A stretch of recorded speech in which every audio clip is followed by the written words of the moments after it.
Hello મિત્રો, આજે આપણે એક વૃદ્ધ માતાની વાર્તા સાંભળવાની છે. ચાલો તો આપણે વાર્તાની શરૂઆત કરીએ. એક માં પોતાની દીકરીના બાળક માટે 6 મહિનાથી એક એક રૂપિયો બચાવી રહી હતી, પરંતુ અમદાવાદ પહોંચતા જ એ ભેટ ગાયબ થઈ ગઈ. પછી એક અજાણ્યા રિક્ષાવાળાએ જે કર્યું એ આખી વાર્તા બદલી નાખશે. તો મિત્રો, તમે વિડીયોને લાઈક, શેર, સબસ્ક્રાઈબ જરૂર કરજો. વાર્તા આપણે આગળ વધારીએ. સવારના 5 વાગ્યા હતા. રાજકોટ શહેર હજી ઊંઘમાં હતું. રસ્તાઓ પર વાહનની અવરજવર નહિવત હતી. ક્યાંક કોઈ દૂધવાળો સાયકલ ચલાવતો પસાર થઈ રહ્યો હતો, તો ક્યાંક મંદિરોની ઘંટડીનો ધીમો અવાજ સંભળાઈ રહ્યો હતો. શહેરના એક જૂના વિસ્તારમાં આવેલી હતી નાની એવી એક ઓરડીમાં કમલાબેન જાગી રહ્યા હતા. ઉંમર લગભગ 62 વર્ષની. ચહેરા પર ઊંડી કરસલીઓ હતી. આંખો નીચે કાળા કુંડાળા અને હાથની આંગળીઓ પર વર્ષોની મહેનતના નિશાન હતા. પણ એ દિવસે એમના ચહેરા પર થાક નહોતો. એમના ચહેરા પર એક અલગ જ ખુશી હતી, કારણ કે આજે તેઓ પોતાની દીકરીને મીનાને મળવા જવાના હતા. મીના છેલ્લા 10 વર્ષથી અમદાવાદમાં રહેતી હતી. લગ્ન પછી થોડા વર્ષો સુધી બધું સારું ચાલ્યું હતું, પરંતુ પછી પતિના ધંધામાં નુકસાન થતું પરિસ્થિતિ ખરાબ થઈ ગઈ.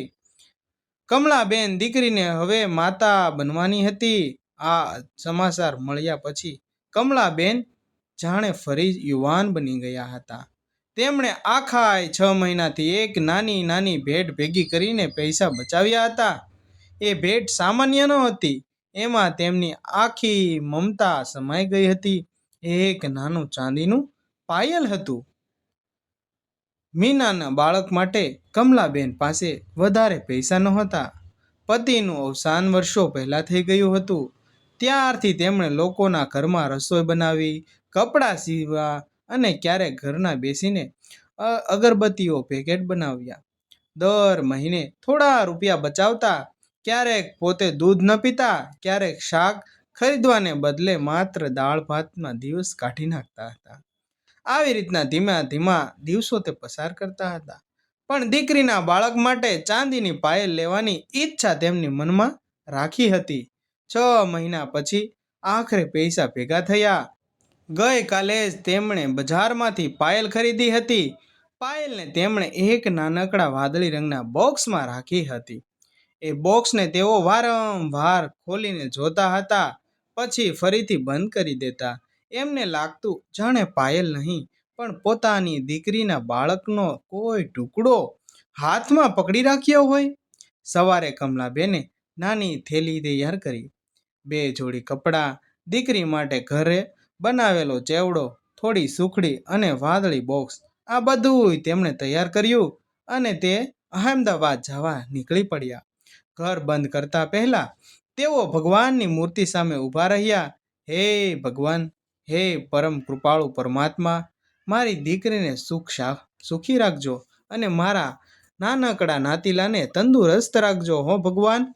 એટલું કહીને તેમણે દીવો કર્યો, પછી દરવાજો બંધ કર્યો અને બસ સ્ટેશન તરફ નીકળી પડ્યા. બસ સ્ટેશન પર ભારે ભીડ હતી. કમલાબેન ધીમે ધીમે ચાલતા હતા. એક ખૂણામાં ઊભા રહ્યા. તેમની થેલી તેમણે છાતી સાથે લગાવીને ઊભા હતા. એક યુવાન તેમને જોઈને પૂછ્યું, માં, ક્યાં જવાનું છે તમારે? અહેમદાબાદ. આગળની બસમાં જશો? હા દીકરા. યુવાને તેમની થેલી ઉપાડી બસમાં મૂકી આપી. કમલાબેન આશીર્વાદ આપ્યા અને કહ્યું, ભગવાન તને સુખી રાખે. યુવાન હસ્યો. માં, આશીર્વાદ તો તમારા જેવા લોકોને જ સાચો સહારો છે. અમે તો ઠીક. કમલાબેન બસમાં ચડી ગયા. બસ ધીમે ધીમે રાજકોટની બહાર નીકળવા લાગી. બારીની બહાર ખેતરો દેખાવા લાગ્યા. કમલાબેનનું મન 9 વર્ષ પાછળ ચાલ્યું ગયું, જ્યારે તેમની દીકરી માત્ર ને માત્ર 17 વર્ષની હતી, જેનું નામ હતું મીના. તેના પિતાના અચાનક અવસાન થયું હતું અને ત્યાર પછી ઘરમાં કમાવનાર કોઈ નહોતું. તે ઘણા કામો કરવા લાગ્યા. ઘણા સંબંધીઓએ સલાહ આપી હતી, મીનાને કામે મૂકી દો. કોઈએ કહ્યું હતું, ઘર ચલાવવું મુશ્કેલ પડશે હો તમારે. છોકરીને વહેલી પરણાવી દેજો. પરંતુ કમલાબેને એક જ વાત કહી હતી, મારી દીકરી ભણશે. તેમણે દિવસ રાત મહેનત કરી. મીનાએ કોલેજ પૂરી કરી, કોલેજ સુધી ભણાવી દીધી. પછી મીનાના લગ્ન કર્યા. વિદાય સમયે મીનાએ માતાને ગળે લગાવીને કહ્યું હતું, માં, હું તમને ક્યારેય એકલી નહીં છોડું. પણ જીવનના રસ્તા અલગ થઈ ગયા હતા, કારણ કે માં રાજકોટમાં રહેતી હતી અને મીના અમદાવાદમાં વસતી ગઈ હતી. ફોન આવતો રહ્યો, મળવાનું ઓછું થતું ગયું, કારણ કે અંતર ખૂબ વધારે હતું. રાજકોટથી અહેમદાબાદ ખૂબ દૂર રસ્તો હતો, પણ માતાના હૃદયમાં દીકરી ક્યારેય દૂર નહોતી થઈ. આજે 9 વર્ષ પછી તેઓ દીકરીના ઘરે જઈ રહ્યા હતા. તેમના ચહેરા પર સ્મિત હતું. બસ હાઈવે પર દોડી રહી હતી.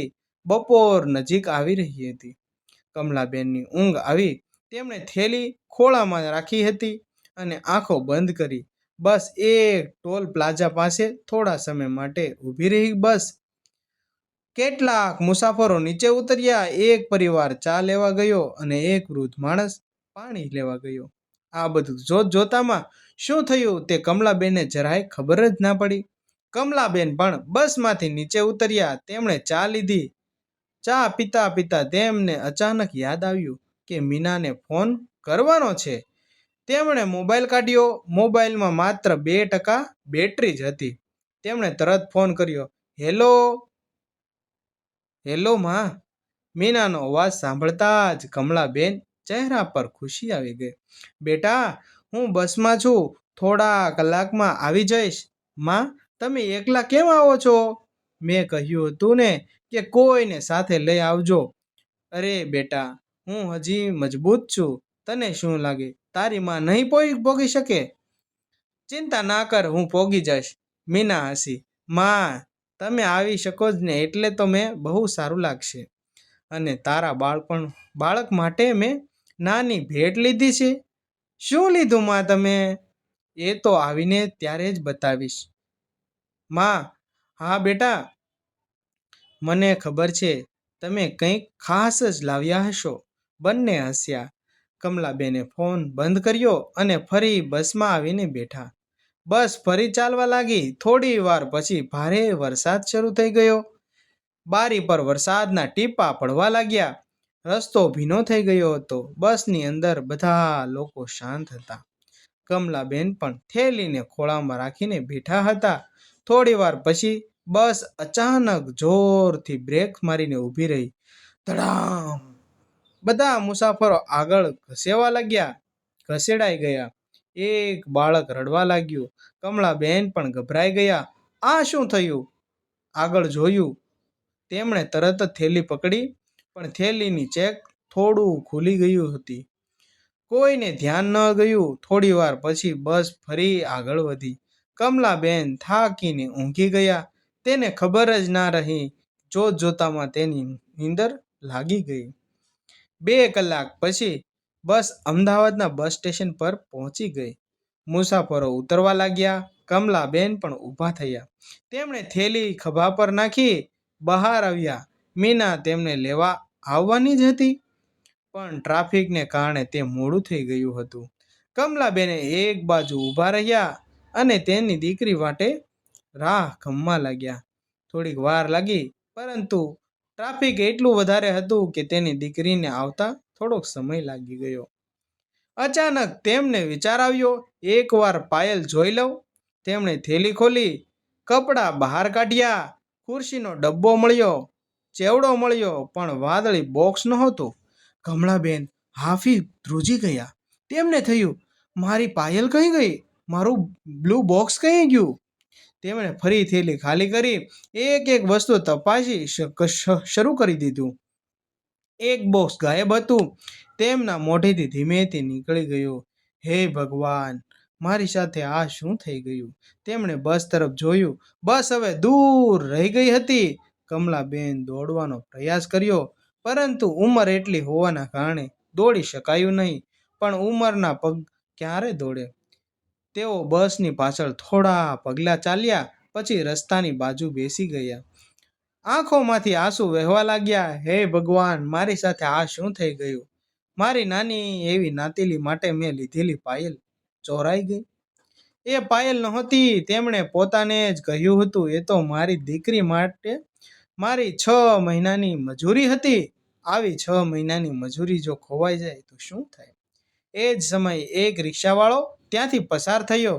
તેનું નામ અર્જુન હતું. ઉંમર લગભગ 34 વર્ષની હતી. તેમણે કમલાબેનને રસ્તાની બાજુમાં રડતા જોયા. રિક્ષા રોકી. માં, શું થયું તમને? કમલાબેને કંઈ જવાબ ન આપ્યો. અર્જુને ફરી પૂછ્યું, કોઈને કંઈ થયું છે માં? તમે કેમ રડો છો? કમલાબેન થેલી બતાવી. મારી દીકરીના બાળક માટે ચાંદીની પાયલ લાવી હતી, બસમાં ક્યાંક પડી ગઈ. અર્જુને પૂછ્યું, કઈ બસ હતી? કમળાબેને બસનો નંબર યાદ કરવાનો પ્રયત્ન કર્યો, પણ તેમને નંબર યાદ ન હતો. વાદળી રંગની બસ હતી. અર્જુન હળવું હસ્યો. માં, અમદાવાદમાં અડધી બસો વાદળી કલરની છે. કમળાબેનની આંખોમાં ફરી આંસુ આવ્યા. હવે શું કરી દે દીકરા? અર્જુને તેમને રિક્ષામાં બેસાડ્યા. પહેલા તમારી દીકરીના ઘરે જઈએ, પછી વિચારીએ. પણ પાયલ, જો ભગવાને તમારી દીકરી માટે લખી હશે ને, તો તમને પાછી જરૂર મળી જશે. તમે ચિંતા ના કરો. કમલાબેન ચૂપ રહ્યા. અર્જુન તેમને મીનાના ઘરે લઈ ગયો. મીના દરવાજા પાસે ઊભી હતી. માને જોઈને દોડી આવીને બોલવા લાગી, માં, કેમ છે તમને? કમલાબેન દીકરીને ભેટી પડ્યા. બંને રડ્યા, પણ કમલાબેન પાયલની વાત કહેતા તૈયાર નહોતા થયા. તેમને ડર હતો કે દીકરીને દુઃખ થશે. થોડી વાર પછી મીનાએ પૂછ્યું, માં, તમે જે ભેટ લાવ્યા હતા એ ક્યાં છે? કમલાબેન ચૂપ રહ્યા. માં, કયો તો ખરી, ક્યાં શું છે તમારી પાસે? બેટા, એ ખોવાઈ ગઈ. મીનાએ તરત માતાનો હાથ પકડ્યો. કોઈ વાંધો નહીં માં. શું થયું એમાં? પણ મેં 6 મહિના બચાવેલી મહેનત હતી. મારી 6 મહિનાના પૈસા બચાવેલા મહેનત હતી બેટા. માં, મને પાયલ નથી જોઈતી, પણ મારી ઈચ્છા હતી. તમારી ઈચ્છા જ મારા માટે સૌથી મોટી ભેટ છે માં. તમે અહીં પોગ્યા એ મારા માટે બહુ છે. અર્જુન આ વાત સાંભળી રહ્યો હતો. તેમણે અંદરથી કંઈક થયું. તેમણે કમળાબેનને કહ્યું, માં, તમે ચિંતા ન કરો, આપણે બસ શોધીશું. મીનાએ કહ્યું, બસ ક્યાં સુધી ગઈ છે? અર્જુને તરત મોબાઈલ કાઢ્યો. તે બસ સ્ટેશનના ઓળખીતાઓને ફોન કરવા લાગ્યો. ભાઈ, આજે રાજકોટથી આવેલી બસોમાંથી કઈ બસ હમણાં જ ગઈ? અને એ બસ ફરી ક્યારે પાછી આવશે? અથવા તો તે કેટલે પોગેલી છે એ થોડું જાણીને કહો ને ભાઈ. થોડી પૂછપરછ પછી બસનો નંબર મળ્યો. અર્જુને કહ્યું, માં, હું જઈને પૂછું છું. કમલાબેન તરત હાથ પકડી લીધો. ના દીકરા, તું શા માટે તકલીફ લે છે? જવા દે, બીજું શું કરીએ? કારણ કે તને મને માં કહીને બોલાવ્યો છે. હું તને દુઃખી કરવા નથી માંગતી. એટલું કહીને અર્જુનની રિક્ષા લઈને નીકળી ગયો. બસ હવે શહેરની બહાર નીકળી ગઈ હતી. અર્જુન ઝડપથી તેની પીછો કરતો હતો. આખરે તેને બસ મળી ગઈ. તે બસની આગળ રિક્ષા રોકીને ડ્રાઈવરને સંકેત કર્યો. બસ ઊભી રહી. અર્જુને ડ્રાઈવરને આખી વાત કહી. એક વૃદ્ધ માં જે રાજકોટથી આવ્યા હતા, તેની પાયલ પડી ગઈ છે, બસમાં જોવી પડશે. ડ્રાઈવરે બસમાં તપાસ કરવાની મંજૂરી આપી. કંડક્ટર પણ મદદ કરવા લાગ્યો. બધા સીટ નીચે જોઈ રહ્યા હતા, પણ કંઈ મળ્યું નહીં. કમલાબેનની પાયલ જાણે ગાયબ જ થઈ ગઈ હતી. અર્જુનની નિરાશ થઈ બહાર આવ્યો. ત્યારે કંડક્ટરે કહ્યું, ભાઈ, બસ જ્યાં ઊભી હતી એ ટોપ પ્લાઝા પર કદાચ કોઈ વસ્તુ પડી હોય. ત્યાં તમે એકવાર જોઈ જવો, કદાચ ત્યાં જ તમારી પડી ગઈ હશે. અર્જુને તરત જ પૂછ્યું, કેટલો સમય થયો? લગભગ 3 કલાક. ચાલો. અર્જુન અને કંડક્ટર ટોલ પ્લાઝા પર પહોંચ્યા અને સીસીટીવી હતું, પણ વરસાદના કારણે એક કેમેરો બંધ હતો. બીજા કેમેરાની તસવીરો ધૂંધળી હતી. તેઓ કલાકો સુધી રેકોર્ડિંગ જોતા રહ્યા. અચાનક અર્જુનને એક દ્રશ્ય જોવા મળ્યું. કમલાબેન ચા પીવા ઊભા રહ્યા હતા. એ સમયે તેમની થેલી નીચે મૂકી દીધી હતી. અચાનક એ સમયે પાછળથી એક માણસ ત્યાં આવ્યો હતો. તે માણસે જમીન પરથી કંઈક નાનું ઉપાડ્યું હતું. અર્જુને સ્ક્રીન રોકાવી અને આ માણસ કોણ છે તેની જાણ તપાસ કરી. કોઈએ ખબર નહોતી કે એ વ્યક્તિ કોણ છે. તેણે સીસીટીવીમાંથી માણસનો ફોટો મોબાઈલમાં લીધો અને પછી શોધ શરૂ કરી દીધી. આ માણસનું નામ મકસૂદ હતું. તે ટોલ પાછા ચાલની લારી ચલાવતો હતો. અર્જુન તેને થોડી શોધી રહ્યો હતો.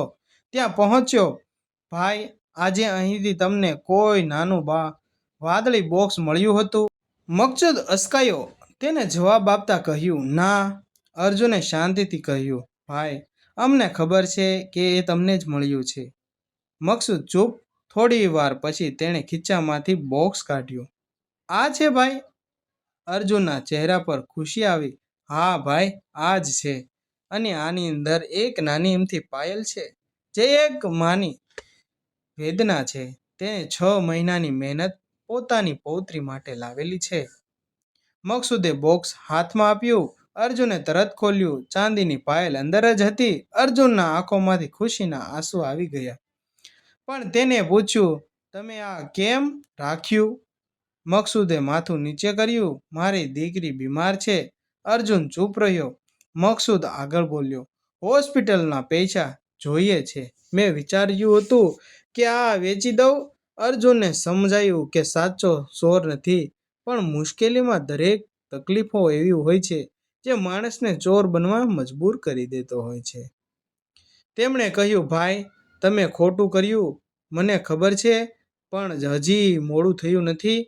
મકસૂદે આંખો ઊંચી કરી. અર્જુને પાયલ આપી પાછી લીધી અને કહ્યું, આ પાયલ એની માની છે. 6 મહિનાની મહેનત છે. તમે એને વેચી દો તો કદાચ તમારી મુશ્કેલી એક દિવસ ઓછી થાય, પણ એક માની આંખમાં જે આંસુ આવશે એની કિંમત તમે ક્યારેય ચૂકવી નહીં શકો. મકસૂદ રડી પડ્યો. મને માફ કરી દો ભાઈ, મારી મજબૂરીના કારણે મારે આવું કરવું પડ્યું હતું. અર્જુન પાયલ લઈને મીનાના ઘરે પાછો આવ્યો. કમલાબેન દરવાજા પાસે બેઠા હતા. અર્જુને બોક્સ એમના હાથમાં આપ્યું. કમલાબેનને વિશ્વાસ જ ન આવ્યો કે હકીકતમાં આ બોક્સ તેમને મળી ગયું. અને એ રિક્ષાવાળો ભાઈ જે તેને માં કરતો હતો, તે આ રિક્ષામાંથી તે લઈને બોક્સ લઈને આવ્યો. તેમણે બોક્સ ખોલ્યું, ચાંદીની પાયલ જોઈ અને તરત જ અર્જુનના માથા પર હાથ મૂકીને કીધું, દીકરા. એટલું જ બોલી શક્યા. પછી રડવા લાગ્યા. મીના પણ રડી પડી. અર્જુન હસતો રહ્યો. કમલાબેને કહ્યું, મારી દીકરી, આ પાયલ કરતાં મોટું તે મને આજે બીજું કંઈ મળ્યું છે. મીનાએ પૂછ્યું, શું મળ્યું છે? કમલાબેને અર્જુન તરફ જોઈને કહ્યું, એક દીકરો. એક એવો દીકરો જે વિશ્વાસુ, આત્મવિશ્વાસી અને દરેકને મદદ કરનારો. અર્જુનની આંખો પણ ભીની થઈ ગઈ. થોડા મહિના પછી મીનાને દીકરો થયો. નાનકડા બાળકના પગમાં એ જ ચાંદીની પાયલ પહેરાવવામાં આવી. જ્યારે બાળક પગ હલાવતું ત્યારે પાયલનો નાનો અવાજ આખા રૂમમાં ગુંજી ઉઠતો. કમલાબેન ખાટલા પાસે બેઠા હતા. એ જ અવાજ સાંભળીને તેમની આંખો બંધ થઈ ગઈ. તેમને પોતાના જીવનના બધા જ દુઃખ યાદ આવવા લાગ્યા. તેનો પતિનું મૃત્યુ, ગરીબી, લોકોની વાતો, એકબીજાના મેળા અને લોકો જ્યારે તેનો પતિ પાછો થયો એ સમયે કાઢેલા શબ્દો, બધું ધીરે ધીરે તેને યાદ આવવા લાગ્યું. દીકરીને ઉછેરવાનો કેટલી મહેનત કરવી પડી હતી અને આજે તેમની આંખ સામે તેમનો નાનો નાતી રમી રહ્યો હતો.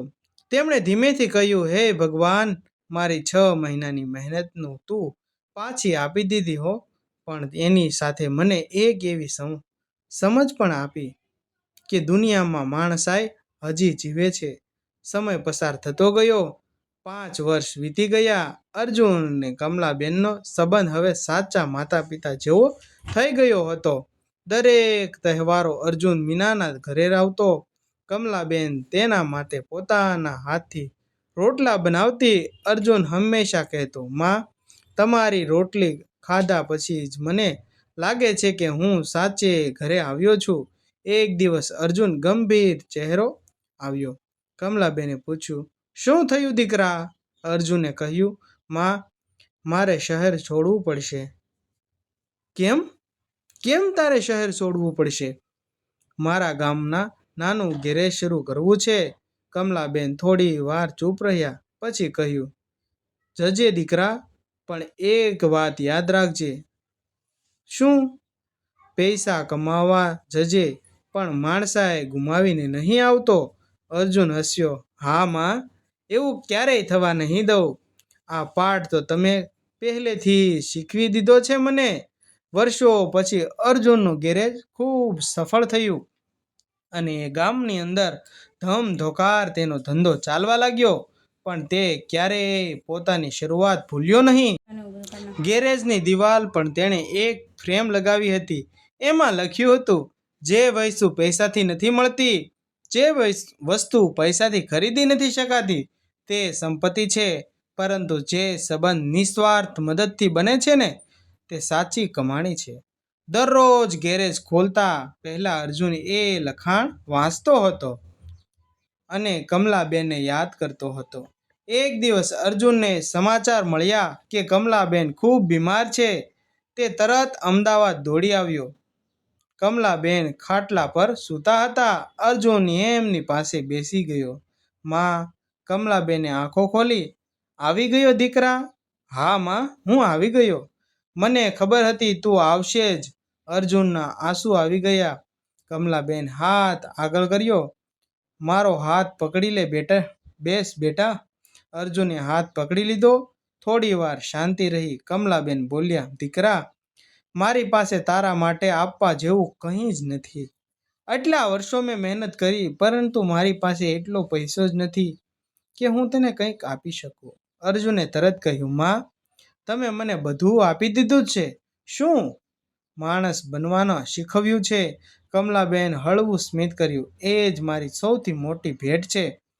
થોડા દિવસ પછી કમલાબેનનું અવસાન થઈ ગયું. મીના રડતી રડતી હતી. અર્જુન પણ તૂટી ગયો હતો. પરંતુ અંતિમ વિધિ પછી જ્યારે બધું શાંત થઈ ગયું, ત્યારે અર્જુને કમલાબેનના જૂના ઘરમાં એક નાનું વાદળી બોક્સ જોયું. તેમાં કંઈ નહોતું, માત્ર એક કાગળ હતો. અર્જુને કાગળ ખોલ્યો. તેમાં લખેલું હતું, મારા દીકરા અર્જુન માટે. જે દિવસે મારી પાયલ ખોવાઈ હતી, એ દિવસે મને લાગ્યું હતું કે મારી મહેનત ખોવાઈ ગઈ છે અને હું હવે નિરાધાર થઈ જઈશ. પણ ભગવાને મારી વસ્તુ પાછી આપતા પહેલાં મને એક એવો દીકરો આપ્યો છે. જીવનમાં પૈસા ખોવાય તો ફરી કમાઈ શકાય છે. વસ્તુ ખોવાય તો ફરી લઈ શકાય છે, ખરીદી શકાય છે. પણ કોઈ માણસના દિલમાં વિશ્વાસ ખોવાઈ જાય ને, તો એને પાછો મેળવવો બહુ જ મુશ્કેલ છે, બહુ જ મુશ્કેલ છે. તું હંમેશા કોઈના જીવનમાં વિશ્વાસ બનીને રહેજે. મારી સાચી ભેટ તું જ છે, તારી માં. અર્જુને કાગળ છાતી સાથે લગાવીને રડવા લાગ્યો. હે માં, હું તમારી દરેક વાત સમજું છું અને તમે જે કહ્યું તેનું હું જરૂર પાલન કરીશ. આ વાર્તા આપણે એક ખૂબ મોટી વાત શીખવે છે. આપણે ઘણીવાર વિચારીએ છીએ કે આપણા જીવનમાં પૈસા, ઘર, ગાડી અને સંપત્તિ સૌથી મોટી વસ્તુ છે, પરંતુ ખરેખર એવું નથી. કોઈ અજાણ્યા માણસ માટે રોકાઈ જવું, કોઈ દુઃખી વ્યક્તિ માટે સાંભળી લેવું, તેને સલાહ આપવી, કોઈની મુશ્કેલીમાં બે મીઠા શબ્દો બોલવા અને જરૂર પડે ત્યારે હાથ આગળ વધારવો, આ બધુંય કદાચ આપણે નાનું કામ લાગે, પરંતુ કોઈના જીવનમાં એ ક્ષણ સૌથી મોટી બની જતી હોય છે. અને હકીકતમાં જિંદગીમાં દરેક લોકો સાથે પ્રેમથી રહો, બધાને મદદ કરો. આ જ જીવનનું સાચું સત્ય છે.